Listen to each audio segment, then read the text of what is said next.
Thank you so much, Wes, for having me today, and thank you all for coming and attending this. It truly is incredible having somebody like Wes and also the man David Burris, who originally got me the opportunity to speak with Wes. I was just going door to door talking to people at this issue. I thought, where do I start? And that's where, I was just like, that's one thing nobody can deny to me. I can get started right away, just going door to door talking to people about this issue. This man, David Burris, he connected me with Pastor Wes Allen and gave me this opportunity to speak with you before you guys today. And this is one thing that I'm hoping to get out of this talk is more opportunities to speak in front of more people on this topic. I think the more that we can engage in person with one another about this issue, the more true zeal we can drum up for the topic, and we'll be able to get this legislation passed that I'm proposing today. So to start off, I just want to kind of bring you guys through my story, what happened to me, and it'll be illustrative of what's happening to a lot of other kids, I believe. So like a lot of kids, which I think we can't underestimate how much this is happening, I became interested in the opposite sex at a very young age. I remember me and my friends, we got our hands on a Grand Theft Auto manual when we were in the second grade. And there was in that manual a picture of a woman who was extremely scantily clad. She might as well have been naked. And every guy in my class was interested in it. And if you look at the research, kids are going to be interested in this material at this age. And it's a significant percentage of kids who are exposed as young as 7. So the average age that a kid is exposed to pornography is 11. But remember, that's the average age, so that means that they're 10-year-olds, 9-year-olds, 8-year-olds, 11, and then 7-year-olds being exposed to it. Fortunately for all of us, me personally, I wasn't really exposed to much other than that all the way up until the 6th grade. And that's when my life hit a real inflection point, when I got exposed to legitimate internet pornography for the first time. Now, to give you an understanding of how much of an impact this had on my life, leading up to this point, I was a very sociable kid. So in our schools where I grew up in North Jersey, there were 4 main elementary schools that all merged into one big middle school. And I was really affable at that age to the degree that people knew me from all 4 of the different elementary schools that merged into the one. Always looking to have a fun time, trying to include people with things. And then all of that changed when a terrible sequence of events happened, which happened when my parents decided to move from North Jersey to the main line. And immediately preceding that move, I broke my leg clean in half. I had to wear a cast from my ankle all the way up to my hip, which completely immobilized me. And then right before that is when I was playing on a trampoline with one of my friends and a new kid that we were hanging out with. The new kid brought us up to his parents' bedroom. There was a desktop computer. He just typed in xxx.com into the search bar, and boom, we were hit with seeing as many naked women as you could possibly imagine. I had no clue that you could do this leading up until this point. And so this led to the really unfortunate circumstance where I was in a new school with no friends, since I was starting off brand new there. I had no real way of making any new friends because I had a cast up to my hip. It was difficult for me to shower, let alone play sports with kids, engage them like I am used to doing. And then on top of this, I just got introduced to internet pornography for the first time. I was left alone at home with a desktop computer, and both my parents worked into the night. And if that sequence of events hadn't happened, I probably would have had maybe a more normal relationship to pornography, like some other guys, but my addiction really accelerated because of that. And one of the shocking things is actually when I was the youngest, when I was a child, right, 12 years old in 6th grade, that I was actually addicted to the most hardcore content. And this is because I was going through puberty at that age, and your hormones are just simply going through the roof. And so my frequency of usage was actually much higher back then, And that's how pornography usage escalates, is you seek out novelty, you seek out more and more hardcore content. And so right there, all my innocence was just robbed from me, right? On that day, you're a different person at that point. And, that light in me that so many kids loved from my former school that I attended was ripped right out. And I didn't want to be around people as much. I had a lot of difficulty socializing and engaging with others. For example, if somebody did something small to upset me, I would overreact to it. I didn't have control over my emotions. And then just the dark cloud that was over all of this was that I just simply didn't want to engage with others. So I was always very isolated throughout my entire time, middle school, high school, even college. And I would actually get bullied a good bit because I was always just a lone straggler, whereas everyone else kind of has like a group of friends backing them up. I didn't really have that. And it was just really difficult times. And I didn't even know that the pornography was the issue because I grew up in an atheistical household. So if you don't have a church in your life, nobody's going to tell you that this stuff is bad. Especially, if we're rewinding the clock, 15 years ago when I was a child, everything in the media was saying that masturbation and pornography is normal and, if not, healthy. So I didn't even know that what I was doing was wrong and this was causing all these social issues until in college, when I was in sexual encounters with women. Once again, I'm not a Christian, so I don't know yet that having sex before marriage is a bad thing that you want to avoid. But, and I was unable to get aroused. And, and then I sought out answers. I had an inkling that it was probably the pornography because I had no issue getting aroused for pornography, but I had an issue getting aroused for a real life partner. And so what has happened is me and many of young men, as I found when I went online looking for answers, and I found these forums, tons of forums and communities of men saying that they're unable to get aroused, saying that the pornography was the issue. When they cut that out, they were able to gain back normal function. And so that was actually my main driver for wanting to get rid of this, was I just wanted to be able to get aroused when I was in a sexual interaction with a woman. And so then I set out to get free from pornography. So what I did, well, first off, getting clean was way harder than I ever imagined. I didn't know I was also addicted until I tried to quit, and then I knew I was really addicted.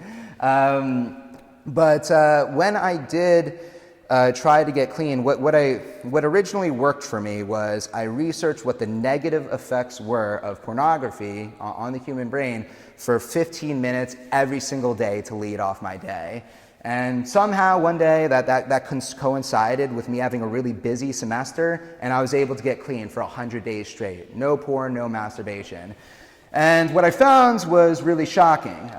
Not only did I regain normal sexual function, but also all of my socializing changed. I wanted to be around people again. Color came back into my life. I was happier again. And then it became very clear that all these traumatizing social experiences that I was having happen to me from the time I was 12 all the way up to, I'm around 19 years old at this age, it was due to the pornography addiction. So from that point forward, so after that, my goal was to stay clean and for it to never happen again. And that didn't end up happening. I relapsed once. The relapses became more and more frequent, gradually until I was right back where I started.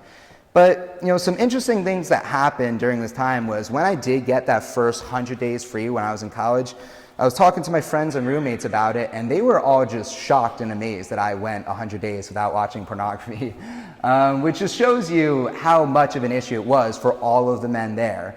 Still to this day, pretty much every man I meet and get close to has an issue with pornography. Even many women that I've gotten close to have confided in me that they had a problem with it. And all this goes back to us getting addicted at really young ages. There's something about getting addicted in your most formative years, like happened to us, that makes it so terribly difficult to break away from. And yeah, so and just to rewind the clock back a little bit, in second grade, all the kids were interested in it. I got introduced to it by those friends that I had in middle school in North Jersey.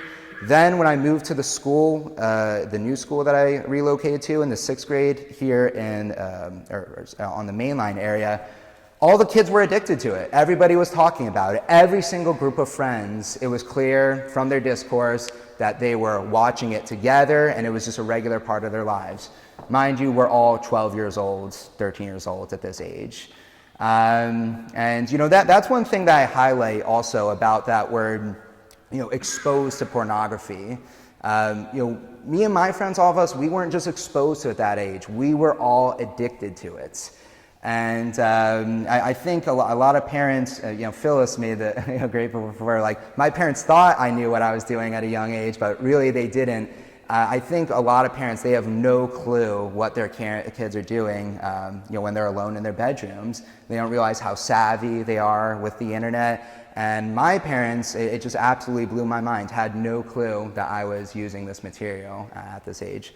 But anyways, coming back to college, so I started relapsing again. I actually got a co-op with American Airlines. I was going to be a mechanical engineer for them. And the relapsing started happening. I had a lot of struggle with that job, just staying motivated, because that's another thing pornography does. It saps your motivation and drive away from you. I wanted to work hard. I wanted to get a lot of work done, but I was really struggling to because of what this stuff was doing to my brain. Trying every single day to break free of it. The next time that I was actually able to get clean for another 100 days was when I met my ex-girlfriends. Now, I fell in love with my ex-girlfriend so hard. It was the one thing that really motivated me to get away from this stuff for another 100 days. And so I did. But I had a really interesting experience during that time. So I had a sexual interaction with her, and when I was having sex with her, I had a completely different experience of sex during this time. I was completely enraptured in the moment. The connection was incredible. It was like pure ecstasy and love and joy. And I'm still not a Christian at this time, so I don't realize that it's God in the bedroom that's making this a better interaction than the ones I had in the past. But that woke me up to the fact that what I knew about sex was all wrong. What me and all the kids from my generation had learned about sex growing up was completely distorted. And we were actually carrying this stuff out. We were having sex like we were in a pornography film. I talked about this to some of my friends, one in particular, one of my best friends in Charlotte named Jacob. And I told him about this experience of sex that I had with my ex-girlfriend. He said, "Yeah, Cole, I have absolutely no clue what you're talking about. For me, every time I have sex with a girl, it's just like what it is in porn, that's a really sad thing. And it took me a while to get to realize that. And I'm not the only one that's had this experience. Somebody that's really sounded the alarm recently is a famous pop singer named Billie Eilish. And she was on the Howard Stern show and said, "I'm so angry for what porn did to me, and that I thought that was normal and okay." She said that she was caught in sexual encounters where she should have been saying no to things that she wasn't okay with, but she wasn't because of all the porn that she had watched. She said that she got introduced to it when she was 11 years old. And she thought that this stuff was what she should be attracted to. Then she actually engaged with it and found, oh no, this isn't what the porn made it out to seem, And that once again, though, was yet another wake-up call that I have to get rid of this stuff from my life. So then I embarked on a journey of, doing everything under the sun to try to get rid of this. I tried cutting out caffeine. I noticed that caffeine could give me a high and a low, and in either one of those peaks or valleys, I could be more unstable. I'd slip up with my addiction. I was eating an extremely strict diet where I was just eating lean meats, fruits, and vegetables, right? Cut out sugar entirely because I realized I needed this very stable diet to try to stay clean from pornography. I was taking cold showers. Guys on these forums said cold showers help to kind of cool your body down, when you're in the heat of wanting to relapse. Just an incredible number of things. Using all these apps to track my progress, nothing was working.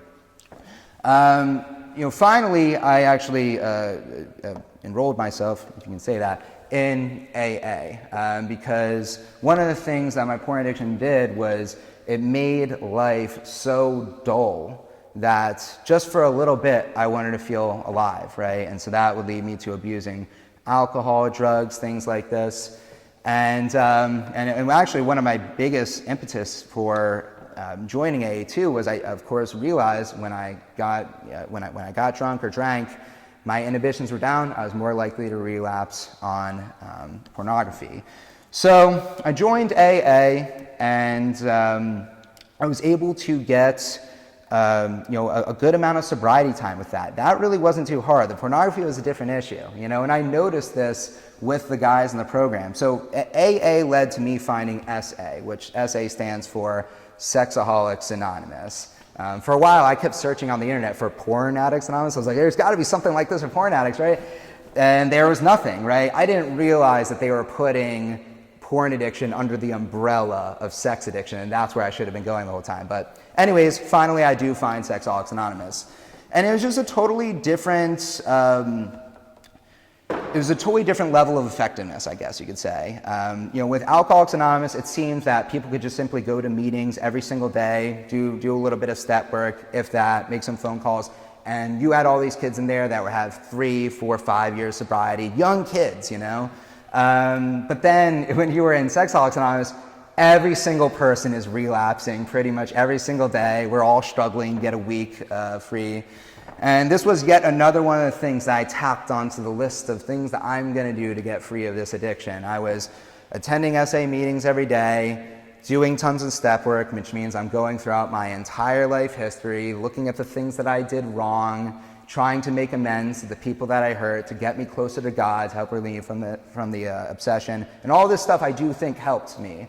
But yeah, I was doing that. I was leading phone calls of men, young men and women under the age of 30. All of us have been addicted in our youth, across the world, in France, England, and throughout America.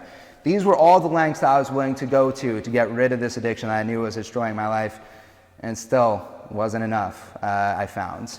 So I kept adding more and more things to the list of stuff that I had to do, and then finally I thought I found the golden ticket. I had gotten a good amount of sobriety, 6 months, no porn, no masturbation, and then I slipped up on the meal plan. That led to a relapse. I went back on it. I had 2 months together. I was like, okay, I think I got this. So I went on a date with a girl, and I ended up getting rejected by her. And that sent me into, a spiral. I just wasn't handling it normally. Once again, my emotional regulation isn't there as it should be. A rejection from a girl you've gone on one date with really shouldn't be that upsetting, But it really upset me. It led to another relapse. And so I was actually talking to another girl at that time, really sweet, very wholesome girl. At this point, I am a Christian, so I am looking for wholesome girls. But I called things off with her because I had relapsed, and I didn't give her an explanation why. And I talked to my godfather and my priest about it, and both of them said, you might be cutting this off too early. Don't you think, Cole, that maybe having a woman in your life would help you with your problem? It's like, shoot, okay, I don't know, maybe that's the only thing I haven't tried. I didn't know about it. So I called the girl and I said, what would you think about being on a date with a guy who, doesn't have this problem that he's working on, perfectly down. He's still struggling with it a bit. And I could tell she was very hesitant and kind of uncomfortable with it. And, I could tell she wasn't okay with it. I was, glad I was able to be honest with her about it. Anyways, then I was in my shower in my house, and I was just like, all right, God, I'm out of ideas. I'm not strong enough, and I'm not smart enough to beat this thing. So I'm going to need a little bit of one of those two things, or a bit of both, to get rid of this. And then it escalated to me, was asking him for pity and mercy, pity mercy. And I told him, I was like, I know I don't deserve it. I looked at my life and the way I lived it. I had introduced other kids to pornography. I really made a lot of mistakes that, these demons weren't there for no reason whatsoever. But I still asked him, regardless, for his pity and mercy. And in that moment, I knew that God loved me for the first time, as sad as that is to say, even though I was a Christian for 3 years leading up to this point. Every time I relapsed, I knew that I wasn't just relapsing alone. I was exposing God to this content as well. And like this one man who I did a Bible study with, and he shared with me his story of pornography addiction and getting free of it, he said that he had an experience where he could feel God weeping as he was engaging in this behavior. And when he had that experience, he never went back to it again. He was 5 years clean at that time. And I knew that I was exposing God to this content, and I just felt so bad every single time I did. But in that moment, I knew, as woefully imperfect as I am, he still loves me. And I loved him, and I told him that. And then the next day, it was my brother's birthday, I got a new cell phone because the one I was using, the parental controls I was using on it weren't working quite as well as I would have liked. This is yet another one of the things I would do to stay free of pornography, is I would have Covenant Eyes. This is something I would recommend you guys put on all your children's devices, and we'll talk about that later. But I had that on all my devices. My mom had the password, like I'm a little kid, even though I'm in my 20s at this time. And on top of this, I had even done stuff where I ripped the internet out of my house, just crazy lengths I was willing to go to get rid of this stuff. But anyways, I got a new cell phone. I got an Android. I was like, okay, Covenant Eyes I think works better with this operating system. Maybe we'll give it a try. And I tested out whether or not the operating system was working when I downloaded Covenant Eyes on it. And sure enough, I screwed it up. And when I tested it out with a pornography website, the site actually came up. And I was confronted with pornography. And it was just strange, though. It didn't have the same hold on me that it used to have. And I was just like, okay, that's interesting. Okay, so then I was driving back home from my brother's birthday. I was like, all right, maybe this is what we're going to go with. Pity and mercy. Pity and mercy. I'm just going to keep saying that over and again. Okay, pity and mercy. And I got back to my house, and it escalated, the prayer, the intensity of it. And what I didn't realize is I was throwing up a demon. Like, it was getting exorcised out of me by Christ. And I asked him, I said, I don't want this problem made more manageable. I want it gone. I want to be healed like the paralytic. I want to be healed like the woman who reached out to touch the hem of your garments. I just kept saying, please, please, please. I was in my bed. I was squeezing my blankets as hard as I could. Just please take this from me. I'm begging you. I'm begging you. And, every single thing I said it over and over and over again. It was like I was throwing up these words convulsively. And, I had an image of this moment of this man. I'd visit my brother out in Nashville, and we visited a church that he was going to. And the pastor there, he talked about how he was addicted to pornography when he was very young, 13, 14 years old. He got free of it. And now, this day, he stood before us, and he had 3 decades clean. And I was thinking to myself, I want to be like that guy. I want to have 3 decades clean. Then I caught myself. I said, no, I never want it to happen again, not one more time.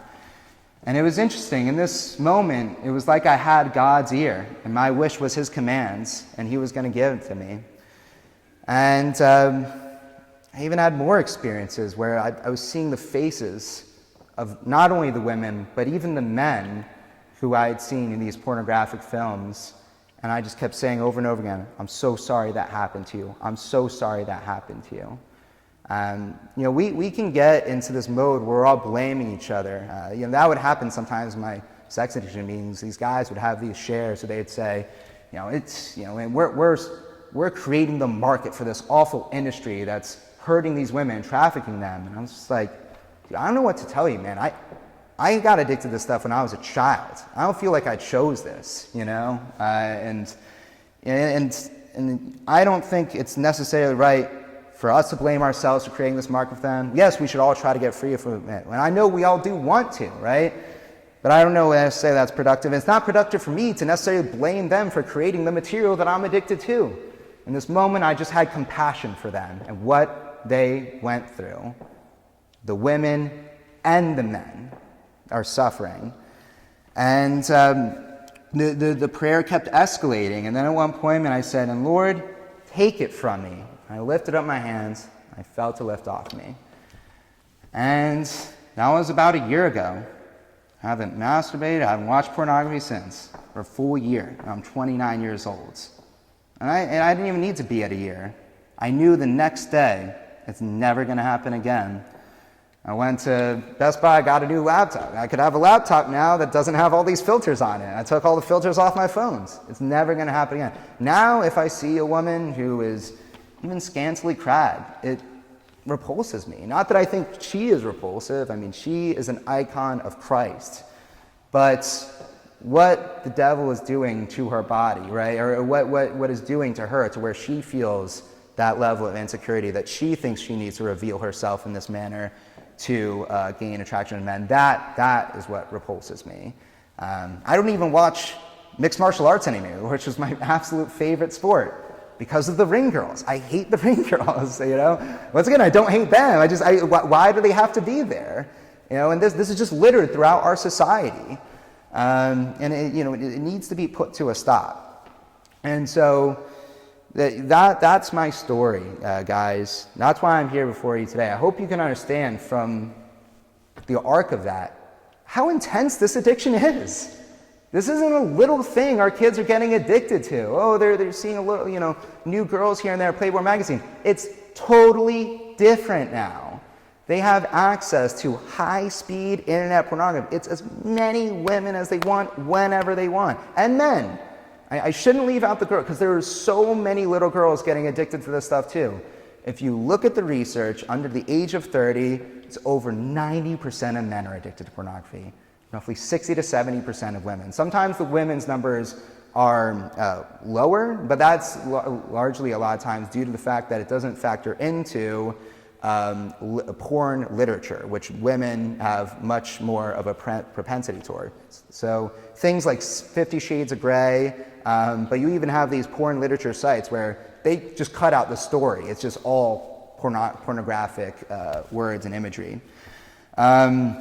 This is not an insignificant addiction, okay? This is like our little ones being addicted to cocaine, heroin. That's how I feel. I mean, the fact of the matter is, I was able to quit alcohol, cocaine, all these other drugs that, at one point, I'm unfortunate to say, I was using really not too difficultly. This was the tough one, And there's a clinical psychologist, Dr. Albert Rossi, who he found of the most difficult addictions for people to break, most challenging ones are sex and food, okay? And this is because they play on natural urges.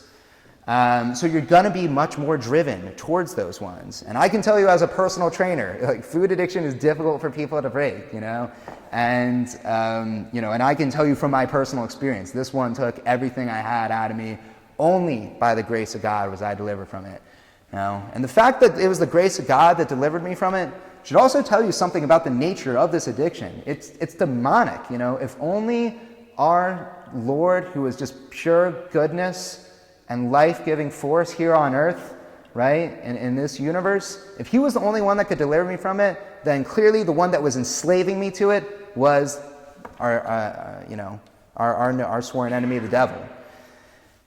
And it must be taken seriously. And so it's not enough for us to say, it's up to the parents to protect their children. No, enough of that, okay?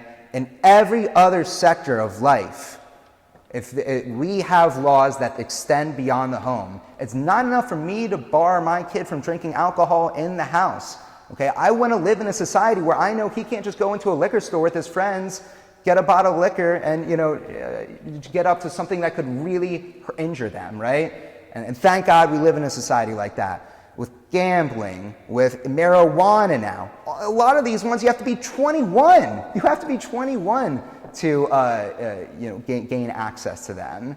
But here we can't even pass laws to where kids under the age of 18, children, will be protected from this filthy content that is destroying their innocence and is making them abuse one another, right? Because that's what these kids are doing. The sexual encounters that they're engaging with one another, the men and the women, they're harming each other. We need to get legislation passed. We've gone past the point of saying it's enough for the parents to do it. Because you can't have a camera on your kid all day, every day. Okay, I can block my kids' technology up the wazoo. Okay, I'm probably going to be the expert of it because I had to do it to myself so much. All right. At the end of the day, my kid can go into Walmart, buy the cheapest tablet that they have there, which is $60, okay, and hide it in his room and have completely unrestricted access to as much internet pornography as they want, seeing whatever they want, heinous acts. So what we want, right, is legislation that has been passed in many other states now, okay? It started with an incredible woman, Lori Schagel, in Louisiana. She saw the clip of Billie Eilish opening up about her pornography addiction on the Howard Stern show, and it crushed her, and she felt motivated to propose this legislation, where what has happened is, in the state of Louisiana and all the other states I'm about to list, to gain access to a pornographic website where at least a third of its content or more is of that nature, you have to submit ID, showing that you're above the age of 18. And the ID is checked by a third-party company. They're barred from retaining the person's information, so it's deleted afterwards right away. And this way they verify that the user is not a child. Because at this point, I mean, how can we think that this is okay, right? You just click, yes, I'm 18 on all of these sites. A lot of sites you don't even have to click on yes, I'm 18. I could Google right now, naked girls, Google image, and it'll pop up for me. So we need to change the script on this stuff. So she passed that legislation, and since then, Arkansas, Mississippi, Utah, Montana, Virginia, Texas, most recently North Carolina, have all passed copycat bills to what they passed in Louisiana. And I'm here to tell you all, it's time it came here to New Jersey, okay? And we are going to have to work hard to get it passed here. All of those are conservative states, okay? And I don't think that's a coincidence. Now, this is a hard blue state, so it might be a little bit more challenging here, but I don't care, okay? And I know if there's a will, there's a way. And I know also about this issue, this is one of the few issues where 8 out of 10 Americans agree that this is unacceptable. It doesn't matter if I talk to people on the right or the left. Nobody thinks it's okay that our kids are exposed to this content. So we can certainly get this done. It's just about getting out of our seats, right, and really making it a priority. It is my belief that this is the most detrimental thing hurting our country today, more than anything else. The fact that all of our children, like that's what it was. Every kid I knew growing up, I talked to guys, I get to know them. They say the same thing about all of their middle schools and high schools. When they were in middle school, that's when they were most addicted to it. Because I rechecked with my little cousin. He's 17 years old. All of his friends are 17 years old. I said, yeah, when we were all in school, we were all laughing about it. And he's like, no, we don't laugh about it. Maybe when we were in middle school, yeah, that's when we were joking about it. I was like, yeah, so you're proving my point, okay? When you guys were children, that's when you're laughing about it because there's actually novelty to the matter, right? But now that you're all in high school, you're already addicted to it now. It's just taken for granted that this is the standard of living, and you don't even mention it anymore. That's what I wanted to talk to you guys about today. Thank you so much for coming and giving me the time to speak. And yeah, now I'd like to open things up for Q&A. so that we can discuss more about how we can work together to get this bill passed. Thank you.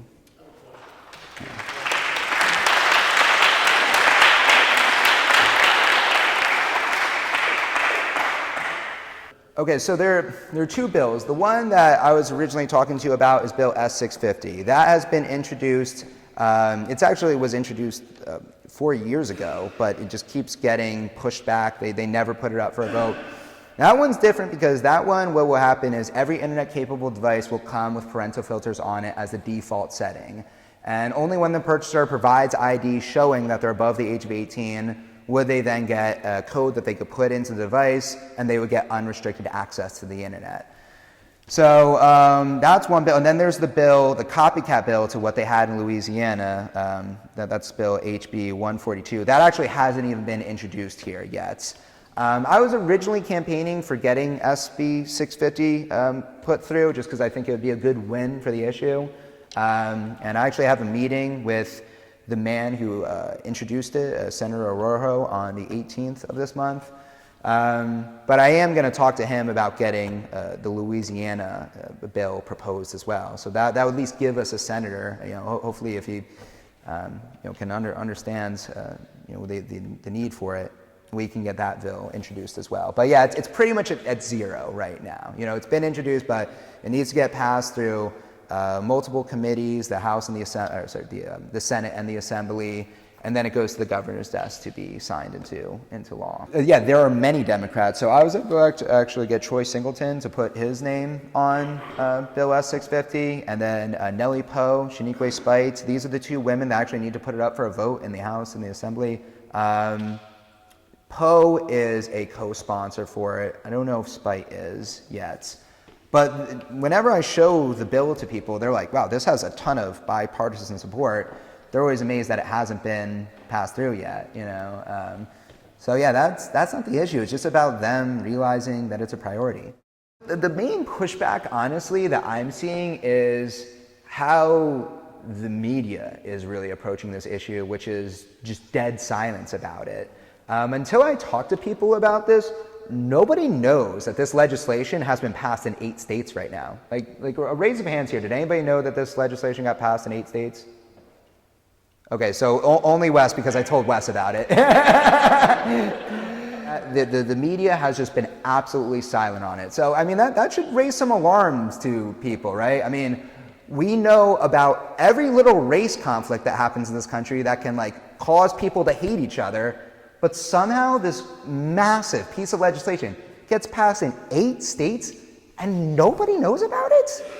So that's how I feel like it's being combated, is through just a complete blackout silence on the matter. And it's a very effective strategy, right? The fact of the matter is, they know if people knew that this legislation got passed, everybody would be clamoring for it. So that's how we're choosing to approach it. But I don't know that there's a lot of the main opposition is through the Free Speech Coalition. They're declaring this as speech, right? The ability to show sexual acts on the internet. Yeah, it's really important speech to get out there. But the funny thing is, it's not even being censored, this speech. You can put it out there, you just can't show it to children. Let's say we get it passed in the state of New Jersey, they use a VPN, says that they're in some other place where it hasn't been passed yet. Yeah. But I have confidence that, well, one, that most children, I mean, we're talking about 12 or 13-year-olds, they're not going to know how to use a VPN and things like this. And look, I mean, I'm not denying that they might figure it out, but, me and my buddy Tyler, we were talking about this. Can kids still get alcohol, right? Yes. But it's very difficult to get alcohol. I remember when I was a kid, it was not easy, and that actually does block a significant percentage of people. Are there people that are going to go through hell and high water to access it? Sure, still, but we can't downplay that there's going to be a significant percentage of kids that just see, okay, I can't gain access to this, it's going to be too difficult, and then they just leave it right there, I mean, I'm totally in favor of this. Yeah. I'm just saying that I'm hoping that they can get, the Comcast and other companies on board with you. Yeah. To help, put another layer around. Yeah. I mean, I think that once this becomes law, all the different companies that have to work together to make this happen, they'll be obligated to do so. And actually the way that the penalties are enforced is if parents are actually able to sue the pornographic companies if they found that their age, that there were no age barriers, or that they weren't, working effectively. And what actually ended up happening is Pornhub, which is the biggest porn site out there, they actually ended up taking down their site in a lot of different states out of protest for this legislation. Because when it happened in Louisiana, their website traffic dropped by like 80%, like right away. Yeah, people not wanting to go to it anymore. So it's definitely effective legislation. You can tell these people do not like that we're doing this, but if they don't like what we're doing, then that's good for us. That means we're doing something right. Yeah, and so that's what I'm trying to do right now is get it out there. I have a social media campaign going right now.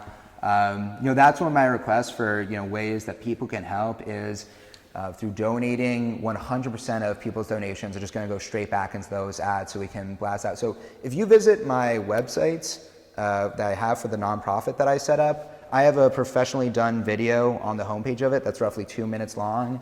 And it's my plan to just air that all throughout New Jersey. And obviously, the more people that see the ad, the more it costs. But that's where I'm putting all the resources.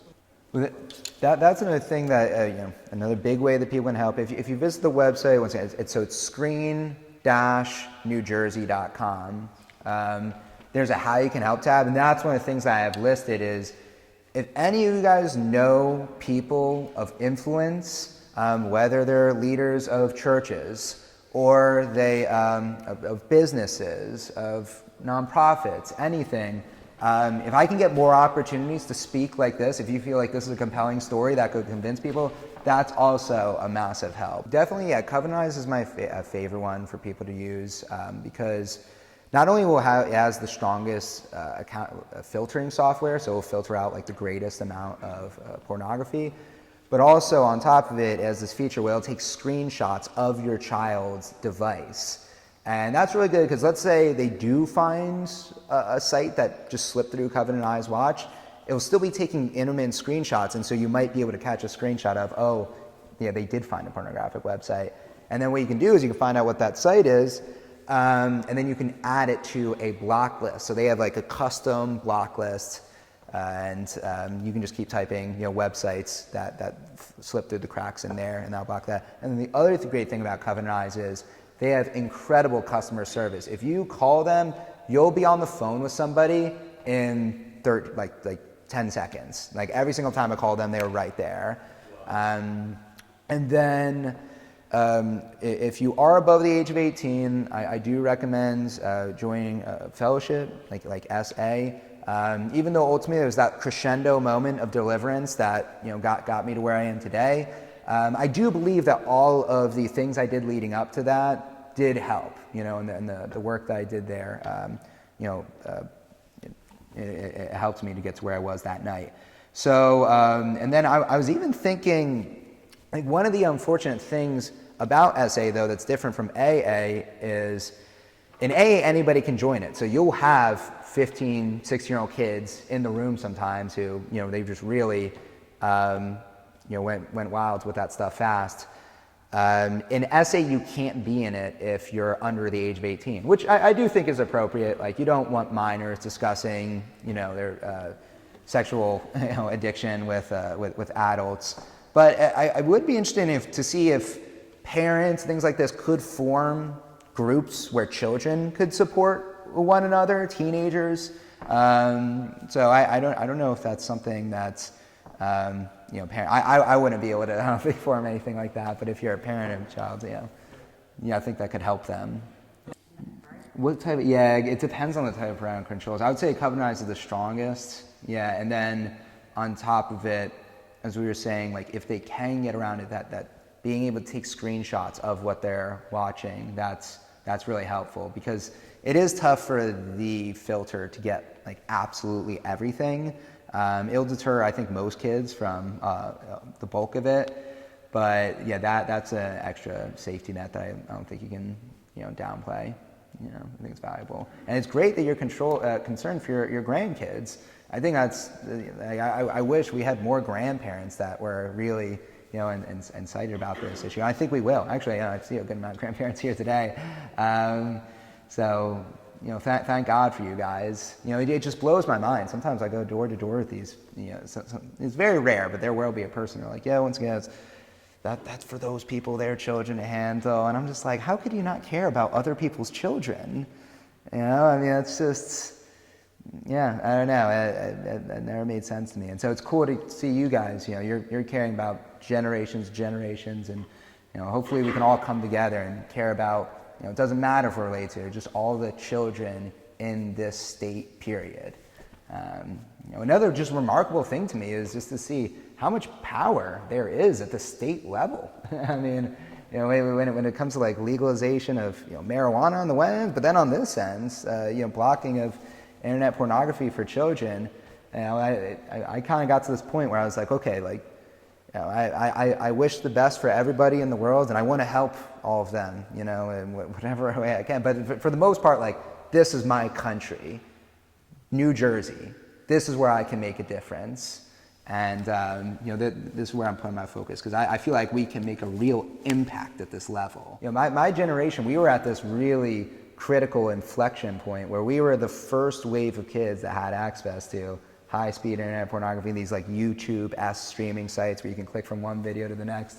But, we were at least blessed in the sense that it was like on desktop computers mostly when we were like really young in middle school. Then we all got personal laptops in high school, and it got, I think really bad for a lot of us then.